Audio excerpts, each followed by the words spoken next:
저는 올해로 31살이고 남자친구는 33살입니다. 원래 상견례는 5월에 하기로 하고 잠정적으로 3월에는 결혼할 생각이었어요. 남자친구 아버님네 회사에서 제공하는 웨딩홀이 있어서 가해약 마친 상태였고요.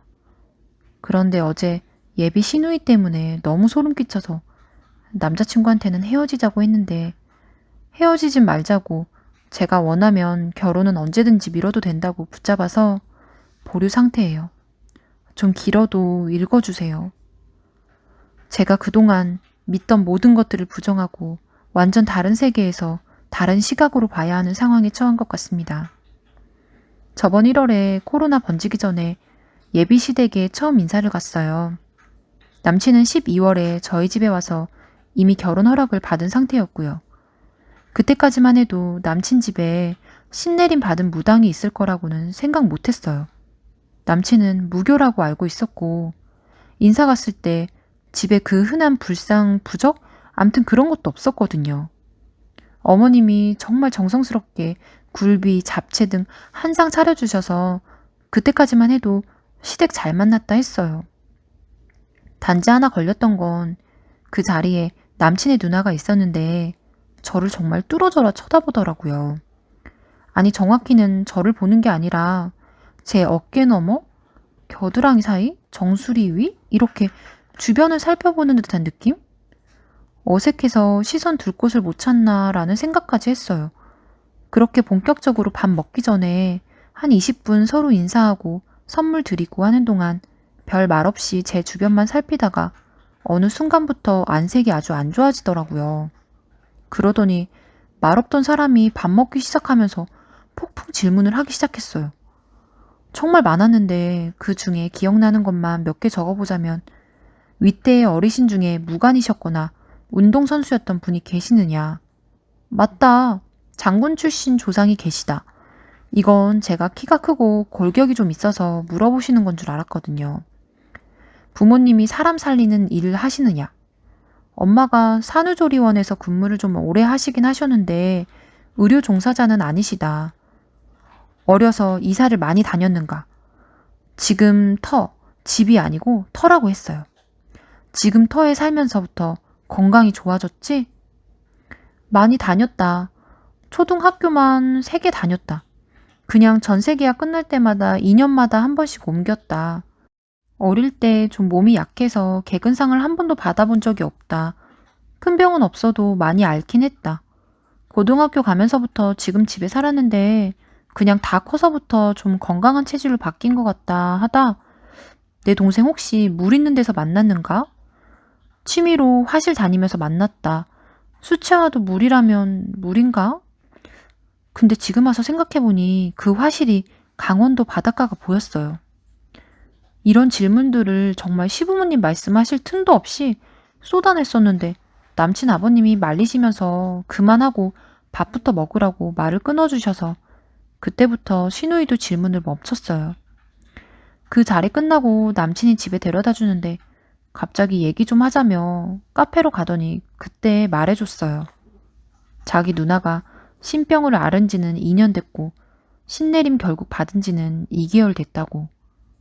혹시 오늘 누나가 질문했던 것들이 언짢은 부분이 있었다면 누나 대신 자기가 사과하고 원하면 누나한테도 직접 사과하게 하겠다고 하더라고요. 근데 솔직히 예비 시부모님 2분 다 너무 점잖으시고 누님 질문이 좀 생경하긴 했지만 기분 좋게 마무리된 자리라 그래서 그런 질문들을 하고 깨달은 거지 기분 나쁘진 않았어요. 저는 무교인데 그냥 종교는 다 사람들이 만든 문화, 사회라고 인문학적 관점으로 생각해서 그다지 선입견도 없었거든요. 저한테 강요한다면 싫겠지만요. 그래서 기분 나쁠 거 없었다고 하고 그날은 집에 잘 들어갔고 그 후로 어머님이랑 간혹 전화하면서 결혼에 관해 상의하면서 잘 지내고 있었어요. 그런데 4월 5일에 갑자기 모르는 번호로 전화가 오길래 안 받았더니 바로 문자가 왔어요. 남친 누나였고 너무나도 정중하고 긴 문자로 꼭 만나서 할 이야기가 있으니 제가 불편하거나 바쁘지 않으면 잠시만 시간 내달라고요. 제가 원하는 장소로 올 테니 어디든 말만 하라고까지 하면서 무슨 일인지 물어보니 만나서 할 이야기라며 미심쩍고 의문스러워 보이는 거 알지만 남친한테는 말하지 말고 둘이서만 보자고. 아니, 사실 남친한테 말한다고 해도 이해한다고. 그저 둘이서만 만나서 잠시만 이야기하자고요. 결국 그 다음 날인 월요일 점심때 근처 번화가의 카페에서 만났어요. 점심이라도 같이 하려고 했는데 밥은 됐다면서 밥 먹으면서 할 얘기 아니라고. 평일 점심때였고 근처에 회사가 많지도 않은 술집 많은 번화가에 있는 카페라 한적해서 진짜 카페에 저희 두 사람밖에 없었어요. 근데 남친 누나가 한참을 저를 쳐다보다가 목구멍까지 할 말이 올라왔다가 다시 삼키고 하는 행동을 하더니 결국 하는 말이 내 남동생이랑 결혼하지 마요. 그래야 아가씨가 살아요. 근데 그 표정이 너무 진짜 저를 걱정해서 하는 말이라는 표정 있잖아요. 너무너무 기분 나쁘고 소름 끼치는데 뭐라고 할 수도 없을 만큼 참 그 표정이 그래서 그게 무슨 소리냐고 했더니 사실 제 남친한테는 안 좋은 귀신이 붙어 있대요. 억지로 떼어내려고 하면 남친한테 더 안 좋은 일들이 일어나기 때문에 장시간 공을 들여야 한다고. 그 귀신은 남친의 증조 할아버지의 본처. 하지만 그 귀신은 딸을 낳았으나 일찍 죽었고 아들을 낳지 못해 결국 쫓겨났고 지금의 자손들은 후실의 자손들이라고요. 그래서 그 본처가 귀신이 돼서 이 집안 남자들한테 붙어서 대를 끊으려고 악에 받쳐 있다고요. 남친이 3대 독자인데 진짜 온 친척 통틀어 이 집안의 각 대마다 남자가 하나씩밖에 없다고. 그나마 대를 이어올 수 있었던 이유는 남자들이 결혼한 여자들이 기가 세면서도 너그러운 성품들이라 조상들이 한 맺힌 귀신한테서 여식들을 지켜냈기 때문이라고요. 실제로 남친의 할아버지는 결혼을 3번 하셨대요. 첫 번째 결혼은 남북 분단되면서 생이별하셨고 두 번째 분은 사별하셨고 세 번째 할머니가 남자친구의 아버님을 낳으신 할머니시라고.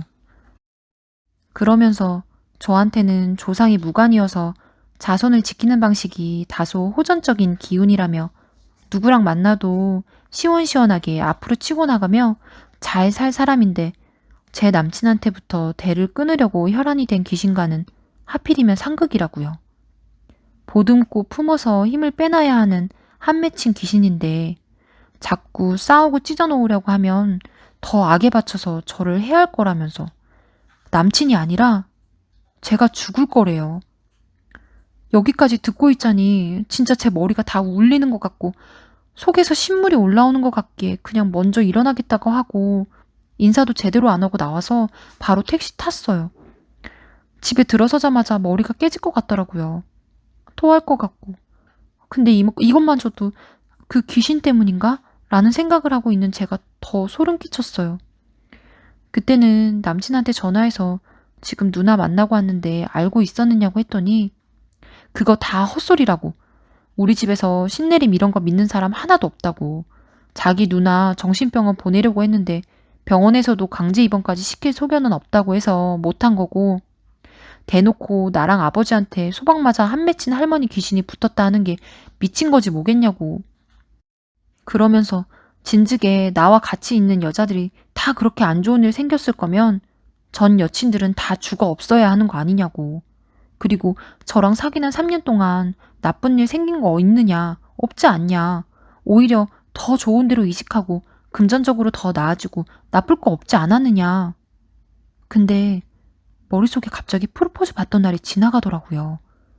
그날 기념일이라 레스토랑에서 프로포즈 받고 집으로 돌아오는 길에 골목에서 튀어나오는 어린애 때문에 핸들을 급하게 꺾어서 빌라 필로티 주차장 기둥을 박았고 남친은 하나도 안 다쳤는데 저는 갈비뼈에 골절까지는 아니고 멍이 가서 몇 주 치료받았거든요. 그때가 밤 11시쯤이었는데 웬 꼬마가 이 시간에 돌아다니나 생각했었는데 경황이 없어서 그 꼬마가 사고 나가는 거에 멈칫하더니 뛰어가는 것까지만 보고 블랙박스에도 제대로 찍히지 않았었고요. 하지만 이성적으로 생각했을 때 참 믿기 힘들고 터무니없는 소리라서 정말로 누나가 정신의학적으로 질환이 있는 거라면 앞으로의 결혼 생활에서 마주치고 싶지 않다. 모든 정신질환자가 위험한 건 아니지만요. 남친 누나가 하는 얘기가 절 피폐하게 만든다고요. 그래서 남친이 그날 바로 누나 찾아가서 한바탕 하고 다시는 제 앞에 나타나지 말라고 했어요. 예비 시어머니께서 며칠 뒤에 연락 주셔서는 누나는 아예 이제 다른 지방에서 따로 살기로 했다며 본인 신내림 받을 때 도와준 신어머니라는 사람이랑 산다 했고요. 이번 달 말에 이사 나간다고 안 들어도 될 소리 듣게 해서 미안하다고 하셨어요. 남친 누나가 신내림 받던 때부터 이제 이 집에 딸 누나로 살 수는 없다고 입버릇처럼 말했고 그저 낳아주신 은혜로 딸보다는 무당으로서 그 할머니 귀신 떼어놓고 가려고 남아있다 했대요. 그렇게 이제 다시는 볼일 없이 사나보다 하고 있는데 어저께 저녁에 아버지가 전화하셔서는 아버지 가게로 오라고 하셨고 갔더니 누나가 앉아있네요. 보자마자 아버지 가게는 어떻게 알았냐고 따져 물었어요. 그랬더니 그냥 전에 집에 왔을 때 얘기했던 게 생각나서 이 동네 세차장 몇 군데 전화해봤다면서. 너무 어이가 없는 와중인데 아버지한테는 귀신이니 중리사니 하는 얘기는 안 한 것 같더라고요. 그래서 가게에서 데리고 나와 근처에서 얘기하는데 정말 헤어질 생각 없느냐고 다시 묻길래 진짜 날도 우중충해서 소름은 더 끼치고 없다고 안 마주치고 살기로 한 거 아니었냐고 했더니 알겠다며 잘 살라고 기도 많이 하겠다고 하더라고요. 그래서 또 엄청 진심인 듯한 그 표정이랑 말투에 알겠다고 이렇게 연락 없이 오시는 건 좀 아니라고 잘 지내시라고 하고 돌아섰어요. 근데 제 뒤통수에다 대고 저한테 관심 받으려고 쇼하다 죽은 귀신은 잡기니까 금방 제 풀에 떨어져 나갈 거다 하고 가는 겁니다. 대학 때 누가 봐도 자기밖에 모르고 애정결핍 심했던 동기가 있었는데 저 좋다고 하면서 사람들한테 마치 제가 지꺼인 양 떠들고 다니다가 제가 공개적으로 망신 한번 줬다고 씩씩거리면서 깽판 나서 과에서 소외당하고 군대 가서 관심병사로 낙인 찍혔다가 자살한 애가 있는데 진짜 너무 소름 끼치고 역겹고 화나고 저희 아버지 세차장까지 수소문해서 찾아왔다는 게 무서워서 그 길로 그냥 남친한테 헤어지자고 한 겁니다. 솔직히 제정신이 아니에요. 지금 저도 어제부터 한숨도 못 자고 재택근무 중인데 일도 손에 안 잡힙니다. 남친 누나의 저런 말들 제가 귀담아 들어야 하는 건가요? 진짜 신빙성이 있는 말들인가요? 아니면 대충 애둘러 말하는 거에 제가 제 인생 가져다가 살을 붙여서 공룡처럼 키우고 있는 건가요? 이러다 제 정신이 이상해질 것 같습니다. 남친이랑 결혼을 한 애, 안 한 애가 아니라 무서워서 못하겠어요, 정말로.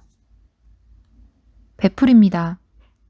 신점을 믿는다면 지금 제일 신기 강할 때라 듣는 게 맞고 신점 안 믿고 다 정신병으로 생각한다 쳐도 집안에 저런 환자 있으면 유전 가능성도 있고 불안한데 굳이 가족이 될 필요가 있나요? 믿든 안 믿든 이미 물은 엎질러졌고 정리하는 게 맞다고 생각합니다. 나라면 다른 점집도 한번 가볼 듯. 근데 그렇다고 무시하기엔 너무 찝찝해. 차라리 몰랐으면 많은데 알게 된 이상 찝찝해서 결혼하기 그럴 듯. 글쓰니 부모님께 이야기해도 부모님도 이 결혼 반대할걸요? 그냥 궁합이 안 맞는다 정도가 아니라 죽는다잖아요. 지금 남자친구랑 결혼만 안 하면 잘 먹고 잘 살 팔자라는 건데 너무 무서워하지 마세요. 신내림 받고 6개월인가가 가장 신발 좋을 때라 제일 잘 보인다더라고요. 저도 굳이 나서서 전보로 다니지는 않지만 저 정도로 걱정돼서 말하면 저라도 듣겠어요.